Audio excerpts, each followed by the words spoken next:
From Lagos, the nation's commercial capital, this is the News at 10. Live from Channels Television. Reporting tonight, Olumilua.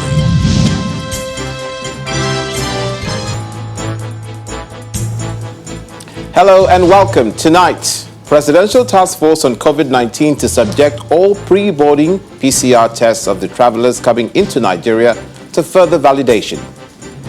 United Nations delegation meets President Muhammadu Buhari, calls for peace talks and holistic approach to fight against insurgency. University of Lagos Senate elects Professor Folashade Ogunshola as acting Vice-Chancellor, making her the institution's first female acting Vice-Chancellor in its 58-year history. And Berlin Hospital, treating Russian opposition leader Alexei Navalny, says he appears to have been poisoned. Plus business, sports, and later from our studios in London. On business news tonight, Central Bank of Nigeria to enforce price verification of products before approval of Forex to form applications. On sports news tonight, athletics legend Usain Bolt in quarantine after taking COVID-19 test following birthday party.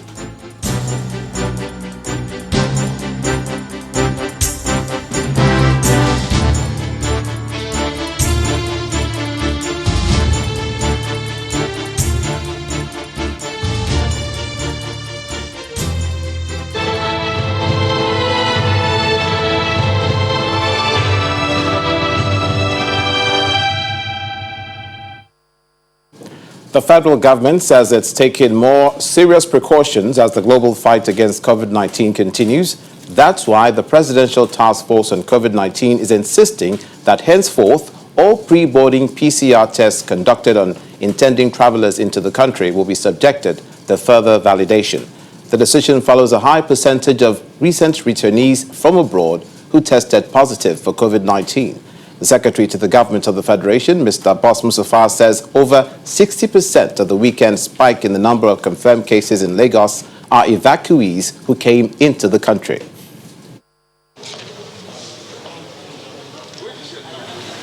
Saturday, August the 29th, is a set date announced by the Presidential Task Force on COVID-19 to reopen the airspace for international flights. However, the recent number of cases reported among evacuees who came from abroad is now a source of concern for the task force, as the date for reopening of Nigeria's airspace for international flights gets closer. Out of the confirmed cases in Lagos on Saturday, 28th, that stood at 404 of those cases, 64% of that infection came from all manners of evacuees and the people who were returning from other countries for the purposes of going back to their places of work. That is a major source of concern that the Presidential Task Force will be looking at critically. We shall intensify the validation process for the PCR tests to minimize risk. The national coordinator of the task force also highlights some of the protocols that will guide international flight operations. We will continue with the policy of ensuring that airlines only board passengers without symptoms of COVID and with negative PCR results. Airlines will be fined $3,500 US per passenger if they fail to comply with pre-boarding COVID requirements. Meanwhile, the increasing rate of infection among health workers, as well as the country's rising fatality rate, is now a major reason for concern. Our ability as health professionals to maintain high index of suspicion for COVID or any other infectious disease will go a long way to enhance the response and to ensure that there is no further transmission of the virus to the health worker or other patients. I commence this briefing on a sad note, as Nigeria has crossed the figure of 1,000 in respect of deaths arising from COVID-19 pandemic. We shall therefore continue to review and strive for improvement in the treatment of COVID-19. Nigeria has recorded over 52,000 COVID-19 cases from the 379,542 tests conducted in the last 6 months. While the country has successfully managed and discharged over 38,900 patients, it has also recorded over 1,000 deaths from the virus. Meanwhile, the Lagos State government says the state's Commissioner for Health, Professor Akian Bayomi, is responding to treatment after he confirmed tested positive for the virus today. The commissioner had earlier made his status public via his social media handle today, where he announced that he will be starting a 14-day self-isolation and treatment at home. Professor Abayomi says he became aware of his status following the required testing protocol of contact tracing procedures. The bright spot, however, is that he is asymptomatic and doing well.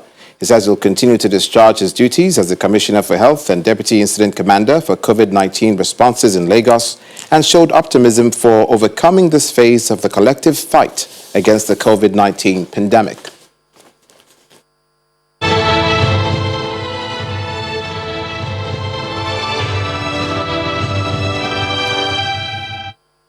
Moving on to other issues. The United Nations Resident and Humanitarian Coordinator, Mr. Edward Kalon, is asking the federal government to employ a more holistic approach in tackling insecurity in the country. He was speaking to State House correspondents after he led the United Nations country team on a thank you visit to President Muhammadu Buhari, particularly for the country's support to multilateralism and the rehabilitation of the United Nations House in Abuja after it was attacked by terrorists in August of 2011, leading to the death of 21 people. President Buhari was thankful for the visit, pledging to continue to support all United Nations activities in the country. We will continue to participate as much as possible to make your job feasible and comfortable. And please do not hesitate to inform us through the Minister of Foreign Affairs whenever there is any need for you in the course of your assignment here. I am very, very impressed with the number of programs you are executing, and I'm pleased that the stakeholder ministries are complementing your efforts. Thank you very much indeed. President of the Federal Republic of Nigeria, Muhammadu Buhari. Meanwhile, the leader of the UN delegation, Mr. Edward Kalon, amongst other things, called attention to the need for institutions in the country to be strengthened to truly fight corruption.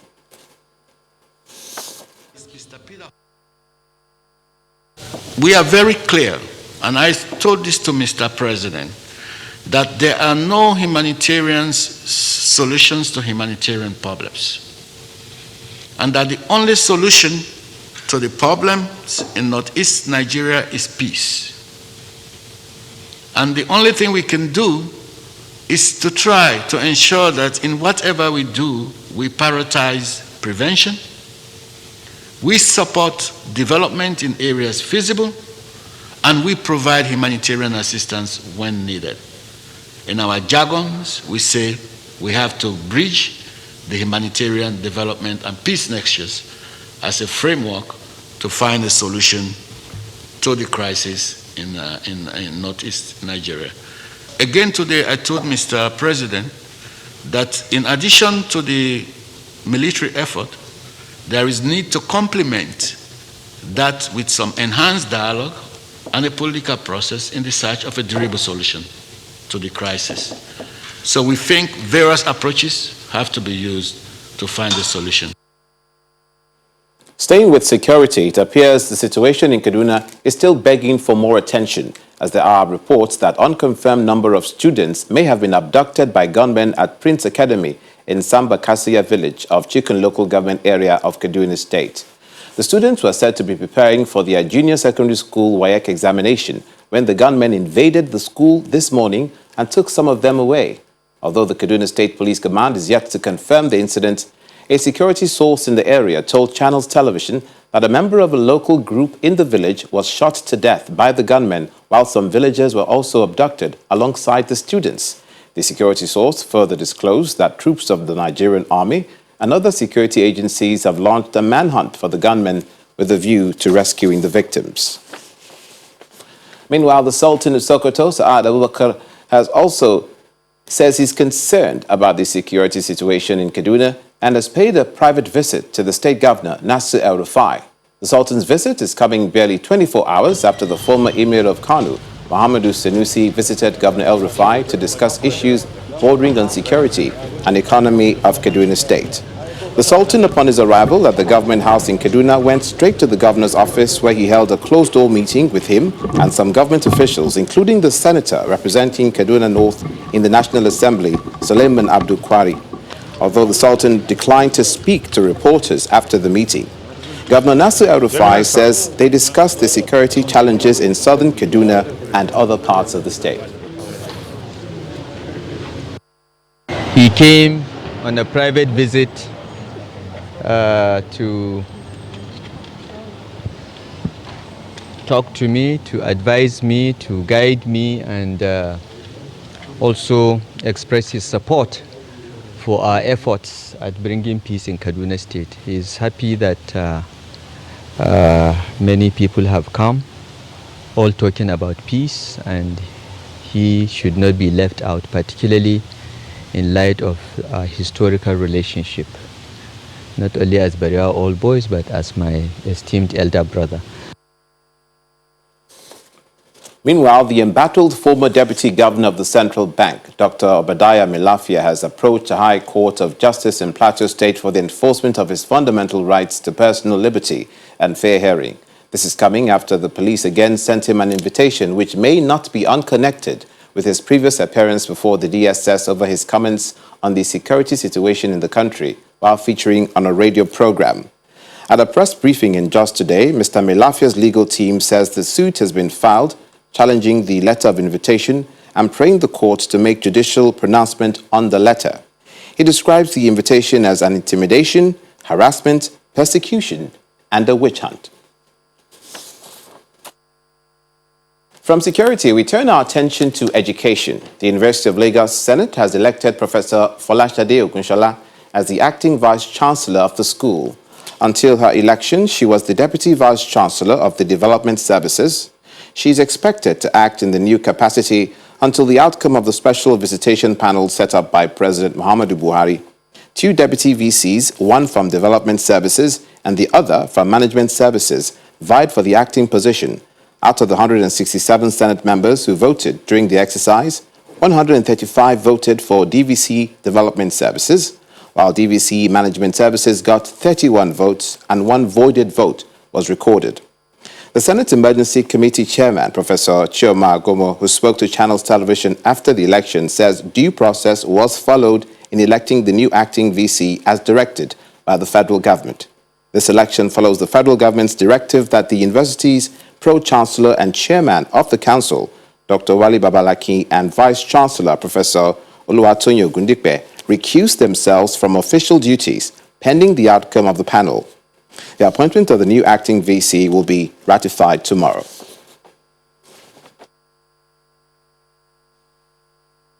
University of Lagos Senate followed due process all through. That has been what we've insisted on, and that's exactly what has happened. So the election took place between the two deputy vice-chancellors, Management Services and Development Services. So at the end of it, the Deputy Vice-Chancellor, Development Services, Professor Folashade Ogunshola, won. Unilag is a brand. We will always recreate ourselves, and as you have witnessed, the process of that recreation had started with this very peaceful conduct. The message is that people's confidence in the university will be rekindled, particularly because, as you have seen, CAM had returned to campus, an acting vice-chancellor had been elected. We urge all and sundry to cooperate with the newly elected acting Vice Chancellor, and also welcome the visitation panel when they eventually arrive, so that every party to this crisis will have an opportunity to say his or her own side of the story. In part two, after the break, Nigeria's economy shrinks in second quarter with gross domestic product falling by 6.10% for the first time in more than 3 years. Please stay with us.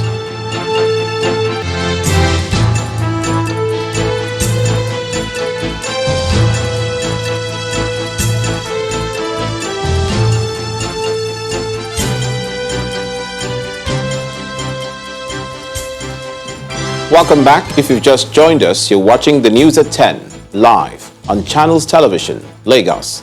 A reminder of our top stories. Presidential Task Force on COVID-19 to subject all pre-boarding PCR tests of travelers coming into Nigeria to further validation. UN delegation meets President Muhammadu Buhari, calls for peace talks and holistic approach to fight against insurgency.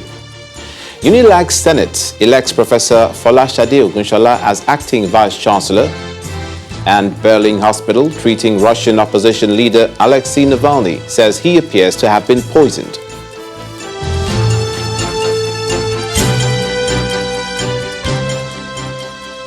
Our website, channelstv.com, has more information on our top stories than others. Subscribe and watch Channels Television's live stream on YouTube and other social media platforms using your mobile device browser, or download the Channels TV app for Android and iOS devices from their respective stores. You can also watch us via your smart TV platforms on Apple TV, Android TV, Fire TV, and Roku. The Senate of the University of Lagos has withdrawn its suit filed in the National Industrial Court to challenge the removal of Professor Oluwatoyin Ogundipe as the university's Vice-Chancellor. The University Senate had kicked against Professor Ogundipe's removal by the Governing Council and the subsequent replacement with Professor Theophilus Soyombo as acting VC, insisting that it did not follow due process and was null and void. The Senate had also asked the court to restrain Professor Soyombo from parading himself as the acting VC of the institution. Their lawyer said their decision to withdraw the suit followed latest developments on the issue. Nigeria's steep contraction in the second quarter gross domestic product to minus 6.05% from 1.87% in the first quarter of this year shows how the economy has been hard hit by the fall in oil prices and the coronavirus pandemic. Economic experts believe that for the trend to reduce, more concerted efforts need to be done to shore up the economy from a recession. First, it was a slowdown in growth to 1.87% in the first quarter of 2020 from 2.55% in the fourth quarter of 2019. And now, it's a negative growth of minus 6.1% year-on-year, a contraction of minus 8%. While both policymakers and economic analysts expected a contraction in the growth rate for the second quarter, no one saw this level of contraction coming, considering the palliatives the government had put in place. So we have a 2.5 trillion naira equipment to fight a 12 trillion naira contraction. So you can see that the limitations and inadequacy and inappropriateness of the tools compared to the problem we have is it's stark. Currently, Nigeria is faced with a quadrilemma: high unemployment rate, high inflation rate, weakening naira, and negative growth rate. These investors have already priced in. What investors will be doing at this time will be trying to study what the body language, or some of the policy responses of government will be to this particular data. Already it was expected, and I don't think there's anybody in government that wasn't expecting that will be negative, even if they don't expect that it will be this significant. All hopes may not be lost, as many economies expect a recovery from the first quarter of 2021. But that again depends on the actions the policymakers will take going forward. We had said before it's going to be a U-curve, but we are more likely to see a W curve. We need catalysts. And the catalysts are going to come in two forms. One, government expenditure and government investment. Two, private sector investment. We need to now incentivize the private sector. It's not about words anymore. It's not about the ease of doing business. We now need to go back, like the petroleum bill, which is being discussed, the PIB. It's not. We don't have 6 months to wait for the National Assembly. It has to be done like yesterday. Whether it's a V-shape, a U, or a W-shaped recovery as envisaged by Mr. Ruwani, what the latest GDP numbers are saying is that this is no longer business as usual. This is the time to act right. Chimeze Obiwago, Channels Television News. Let's now get some more insight into those latest GDP figures and its implications. Earlier, I spoke with the Professor of Economics at the University of Uyo, Professor Akpan Ekwo. I started by asking him if the latest figures came to him as a surprise. Before the COVID-19 pandemic and the sharp decline in oil revenue, the economy was not doing too well. It was in a state of stagflation with a rising unemployment, rising inflation, and other macro fundamentals in the wrong direction. So the pandemic further worsened the situation, but definitely the contraction was not expected, you know. But let me say that technically we are not yet in a recession because you need 2 quarters of negative growth for you to say you're in a recession. But the way it is, I'm sure the next quarter will definitely put the economy right into a very deep recession. So what do these numbers mean for the average Nigerian? Well, the average Nigerian, the number means that things are going to get worse, except government takes very drastic steps to reduce the adverse effect of the recession. Because the recession in Nigeria is a special type. It affects both the demand and the supply side of the economy. So for the average Nigerian, it portends hard times, except drastic measures are put in place by the government. It shows that things are going to be difficult. Now, Professor Ekwo, the report preceding this discussion talked about the quadrilemma, if you like, fourfold. First, rising inflation, slow growth, high unemployment, and weakening exchange rates. Yes. In your view, should policymakers respond to these GDP numbers? How should policymakers respond to these GDP numbers? GDP numbers show that we are in deep numbers already in a inflation. So what the policymakers and the authorities have to do is to encourage investment. In other words, give the private sector incentives for them to want to invest certain areas of the economy. On the side of government, this means that government has to now invest in critical infrastructure like power, railway, and so on and so forth. For example, the COVID-19 has shown the nakedness of our health infrastructure. So you have to put a lot of money into the health infrastructure. So right now what we need is expansionary fiscal and what we call investment or social policies. And then before the next quarter comes in, the CBN can also help in several ways. But this is the time now to give stimulus package to households and their families for them to be able to keep spending so that the demand side of the economy is at least moderated and not to allow it to decline so fast. And also give private sector incentives for them to help or assist or collaborate with government in investing in infrastructure. Critical areas, as we speak, power supply for the most part is still epileptic. So we need to invest a lot in infrastructure because that will generate jobs, ICT, and so on and so forth. Because the pandemic, the health crisis, in my view, I'm not a health specialist, but it looks like it will take a long time for it to subside. So we have to make sure that we reduce the adverse impact of the incoming recession. As I said, technically, we're not yet in a recession. Certainly hope that we don't descend into recession. Yes. Thank you so much for your insight on this issue. Professor Akpan Ekpo, Yes. a professor of economics and public policy at the University of Uyo. Thank you so much for your time on the News at 10 tonight. Thank you for having me. Elsewhere, the Minister of Information and Culture, Lai Mohammed, says political broadcast in the country remains a big challenge towards the attainment of unity in the nation. The minister, who spoke through the director in charge of entertainment and creative services at the National Broadcasting Commission, Mr. Augustus Ajibola, challenged broadcast stations to also shun all forms of broadcast that could incite violence. According to him, the recent license fee waiver and discount on payment for broadcast stations is aimed at ensuring that they continue to play a leading role in sensitizing and informing the people. He was speaking at the 6th annual lecture of the National Broadcasting Commission in Abuja. When the News at 10 returns, Central Bank of Nigeria to enforce price verification of products before approval of Forex to all import documentation form applications. Do join us again.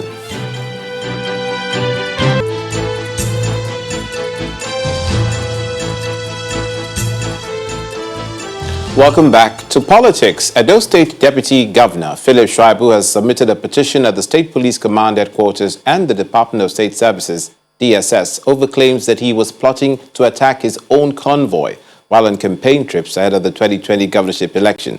Mr. Shaibu believes that filing that petition was necessary to ensure that not only his safety, but that of the team which makes up of his convoy. Ordinarily, I will have just swept it aside and don't take it seriously. But flowing from events that are unfolding in Edo State for the past 1 year, consulting with my lawyers and my family members and colleagues, I discovered that I needed to write this petition and send to the Police Command and the Directorate of State Security Service. And it's become very important, first, to say that I'm not only writing this petition to protect my life, but also to protect the lives of the Nigerian police personnel that are working with me, my drivers, and also personnel of the State Security Service. Because when you attack my convoy, the attack is not just on me, but it's on all those in the convoy, the drivers, the police, and the DSS. So I needed to submit this petition to them, and these people should be arrested and investigated, and they must be able to tell how the planned attack was orchestrated and those behind the planned attack. Failure to do that, they should be prosecuted for spreading falsehood and things that are capable of destabilizing the peace of Edo. Also in Edo State, the aspiration of the All Progressives Congress governorship candidate in the upcoming Edo governorship election, Pastor Osage Ezeyamu, has received a boost with an endorsement by the coalition of Christian leaders in the state. The religious leaders at an event in Benin City, the state capital, said they decided to back the APC candidate, who is also a clergy, because they are confident that he has the good leadership qualities which Edo State desperately needs for development. Religious leaders drawn from different church denominations across the state are here to meet and discuss with one of their own, Pastor Osage Ezeyamu, over his ambition to be governor of Edo State. The clergy here say that they have good reasons to align with one of the contenders to the government house in Benin City, the state capital. We have an opportunity to do good to all men, but especially those of the household. That's the reason why we are here. With this latest endorsement in the bag, the APC governorship candidate pledges to be a good ambassador to the body of Christ through his actions if he wins the election. The only way I can thank you is to do the will of God in government. The only way I can thank you is to truly Next on the agenda is the reading of the communique, which is momentarily halted as the former APC National Chairman, Comrade Adams Oshomole, makes an entrance.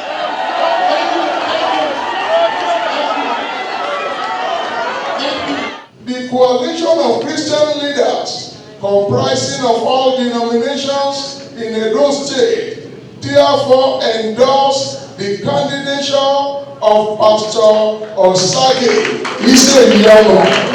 There is a basis for your decision. You have looked at what he promised to do and how he promised to do it, and you are convinced that if those things are done, Edo can only go higher and higher and higher. The endorsement is further backed with prayers by the clergymen who promised to work assiduously to ensure that victory is delivered to their colleague, Pastor Osage Iseyama. We, the church, anoint you as the governor of Edo State. The governor of Osun State, Gboyega Oyetola, has commended the BUA Group for the donation of 3 state-of-the-art ambulances and face masks to the state government.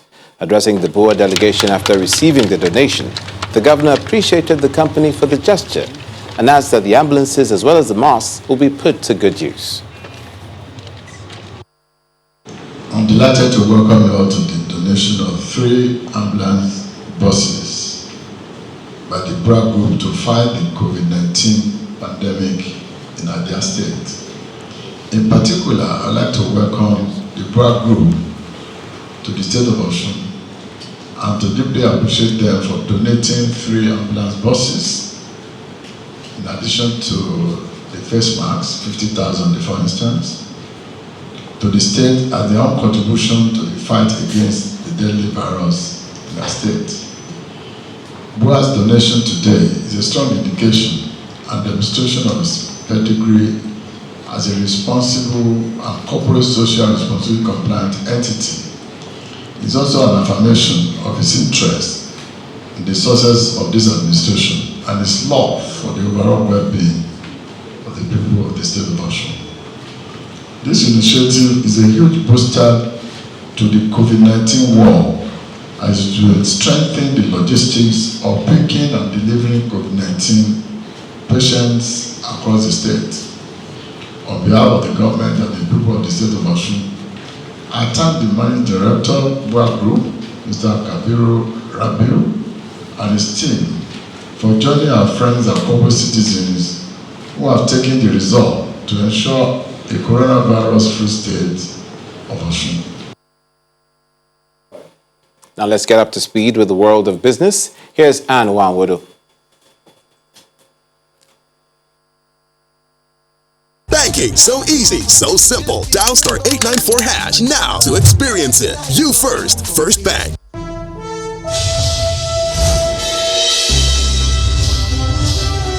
Thank you, Olumide. Hello and welcome to Business News. The Central Bank of Nigeria has directed authorized dealers to stop making payments to any third party for opening of any import documentation form applications. In a statement released today, the CBN says that it will now pay Forex directly to the ultimate supplier of goods and services as it seeks to ensure prudent use of foreign exchange and avoidable transfer of costs on consumers.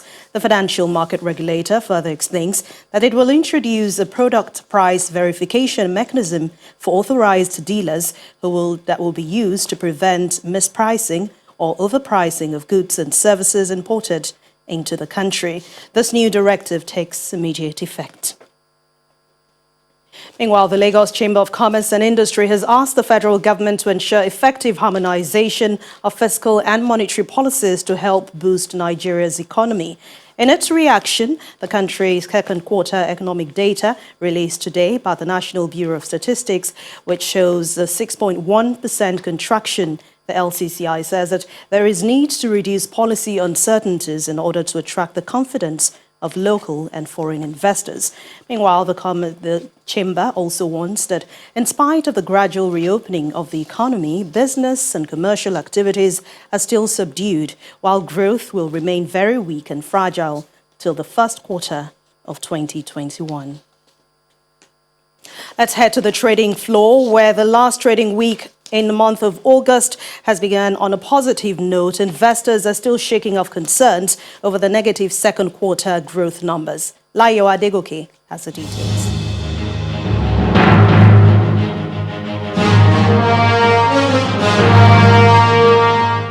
Hello and welcome to the Stock Market Report. If you say the stock market is taking an interesting dimension, you may not be wrong. That's because it managed to retain positive posture for the start of the week on the day the Statistics Bureau released the country's second quarter GDP data, which showed a 6.1% drop in economic activities.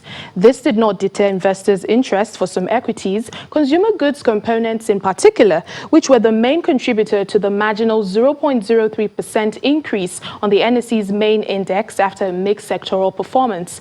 Now take a look at the activity chart. More than 250 million shares changed hands in over 3,700 transactions today, and traders say this is quite satisfactory for a Monday trading session.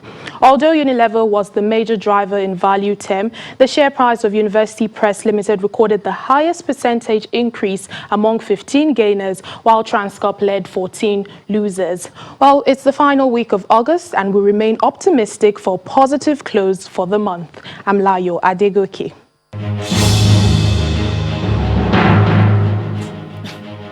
Thanks a lot, Layo. We hope the positive momentum is sustained. Well, it's also a similar picture around the world. Stock markets are green today also. Let's check out how they all closed.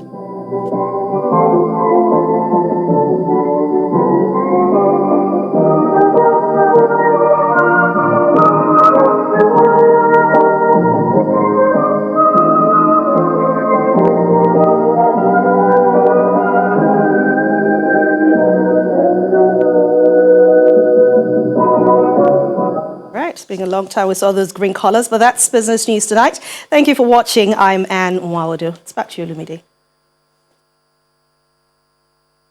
Banking, so easy, so simple. Dial star 894 hash now to experience it. You first, First Bank. Thank you, Anne. Lawmakers in the Ekiti State House of Assembly have paid tribute to a former governor of the old Ondo State in the Third Republic, evangelist Bamidele Olumilua, who died in June this year. A special plenary held at the State House of Assembly chambers in his honor, where lawmakers paid tribute to the statesman. The Speaker of the Ekiti State House of Assembly recalls his encounter with the former governor, describing him as kind-hearted and positive-minded. Never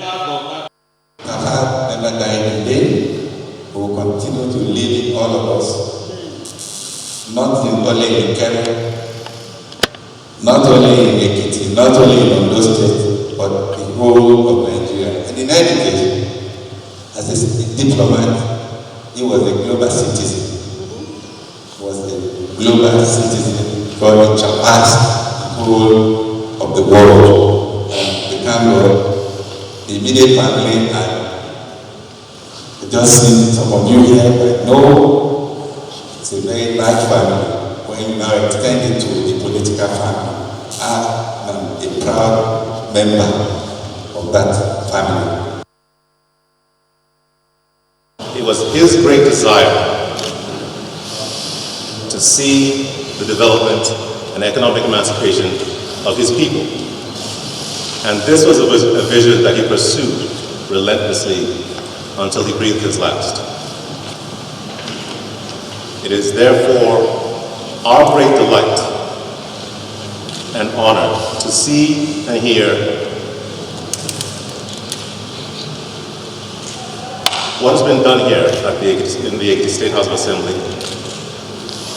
The words that have been, the kind words that have been spoken by the honorable members of this House, as well as the distinguished guests who have spoken glowing words of praise about our Father. Still ahead on the news at 10. Berlin Hospital treating Russian opposition leader Alexei Navalny says he appears to have been poisoned. Plus, more stories from our London studio on Around the World in 5. Please stay with us.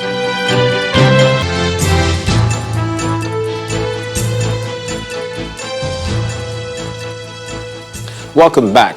Russian opposition leader Alexei Navalny appears to have been poisoned, so says the Charité hospital where he's been treated in Germany. The hospital said in a statement that clinical evidence suggests an intoxication through substance belonging to a group of cholinesterase inhibitors. However, doctors who treated him in Russia say the substance was not present. Here's Simon Pusey with more international news and around the world in 5. Good evening and welcome to the Channel Studios here in London with your international news around the world in 5. A court in New Zealand has heard that the man who killed 51 people at 2 mosques in Christchurch in 2019 had plans to target a third mosque. The planned time for entry was to ensure the maximum number of worshippers would be present. The Australian Brenton Tarrant also said to the court he planned to burn down the mosques, wanting to inflict as many fatalities as possible. He has pleaded guilty to 51 counts of murder, 40 attempted murders, and 1 charge of terrorism. The 29-year-old faces life in prison, possibly without parole, a sentence never before imposed in New Zealand. Protests have erupted in the US state of Wisconsin after police shot a black man several times while responding to what they said was a domestic incident. Jacob Blake is in a serious condition in hospital after being shot in the back as he tried to get into a car in the city of Kenosha. They set it on fire. Yeah. Local authorities have declared an overnight curfew after sometimes violent demonstrations following the shooting. Hundreds of people marched on police headquarters while vehicles were set on fire and protesters shouted, "We won't back down." Wisconsin Governor Tony Evers condemned the shooting of Mr. Blake, who was reportedly unarmed. Protesters have once again filled the Belarusian capital Minsk despite threats by Alexander Lukashenko that the army could be brought in. Footage released on a social media channel close to Mr. Lukashenko showed the president clad all in anti-riot gear and holding a rifle, observing the protests from inside a helicopter. He can be heard saying they've run away like rats as he orders the pilot to move closer. Shortly after landing, he went to congratulate a cordon of riot police who applauded the president. Protests have been ongoing for 2 weeks since Mr. Lukashenko declared victory in an election widely believed to have been rigged against the united opposition candidate Svetlana Tikhanovskaya. A bombing in a town on a southern Philippines island has killed more than 13 people and wounded at least 70, with Islamist militants suspected of being behind the attack.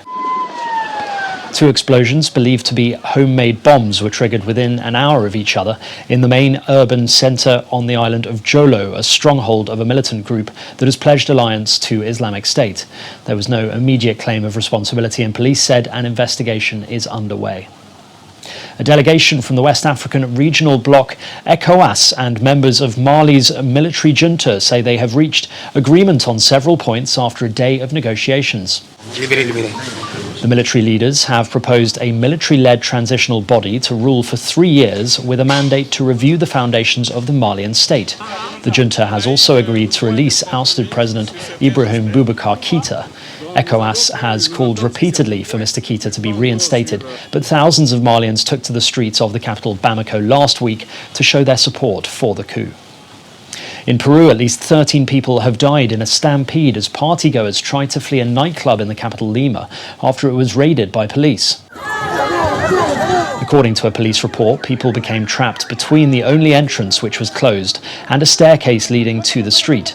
11 men and 2 women between the ages of 20 and 30 died. The club's owners were both detained in the aftermath of the raid. At least 12 people have been killed as 2 storms swept through the Caribbean. Hurricane Marco and Tropical Storm Laura brought high winds and rough seas, leaving at least 9 people dead in Haiti and another 3 in the Dominican Republic. Heavy rains have also battered Cuba and US territory of Puerto Rico. Marco is expected to make landfall in the US state of Louisiana in the next few hours. A possible attack on a pipeline in Syria has caused a nationwide blackout overnight. That's according to the Syrian state news agency. State television broadcast footage of a large fire following the explosion, which officials told state media occurred northwest of the capital Damascus. Energy Minister Ali Ghanem has declared there are initial indications it was a terrorist attack.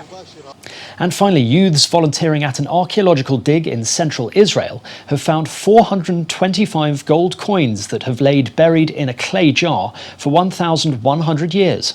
Most of the money dates back to the early Islamic period when the region was part of the Abbasid Caliphate. Archaeologists underline how exceptional finding gold coins in excavations is, as gold has always been extremely valuable and as such melted down and reused from generation to generation. The coins would have been worth a huge sum when they were buried, but who owned the cachet and why they never returned to collect it remains a mystery.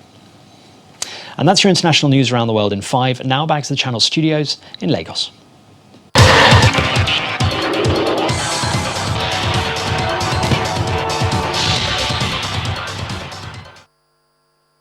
Many thanks, Simon. 8-time Olympic champion Usain Bolt says he is self-isolating amid fears he may have contracted the coronavirus. Bolt, who just turned 34, took a coronavirus test on Saturday after his birthday party, where there was no social distancing or mask wearing, and is still awaiting the results. Brazil football legend Ronaldinho has been released by a Paraguayan judge after 5 months in detention over a forged passport. Judge Gustavo Amarilla also released Ronaldinho's brother, Roberto de Assis Moreira, who had been held for a month in jail and another 4 months under house arrest in a hotel in Paraguay's capital, Asunción, for the same charge. Third seed Daniel Medvedev began the defense of his Western and Southern Open title with a tidy 6-4, 6-4 second-round win over Marcus Giron, getting his US Open preparations off to a perfect start. Medvedev was rarely under pressure, saving all 3 break chances he faced while getting the 1 early break he needed in each set for an uncomplicated win.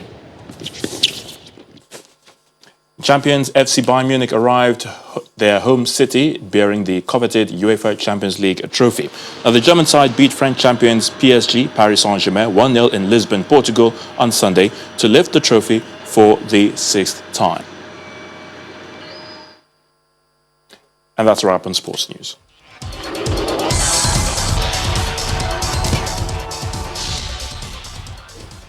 Thank you, Ayo. And the main news again. The Presidential Task Force on COVID-19 today announced that all pre-boarding PCR tests of travelers coming into Nigeria will be subjected to further validation following high percentage of recent evacuees who tested positive for coronavirus. That's it on the news at 10 tonight. Thank you for watching. I'm Olumilua.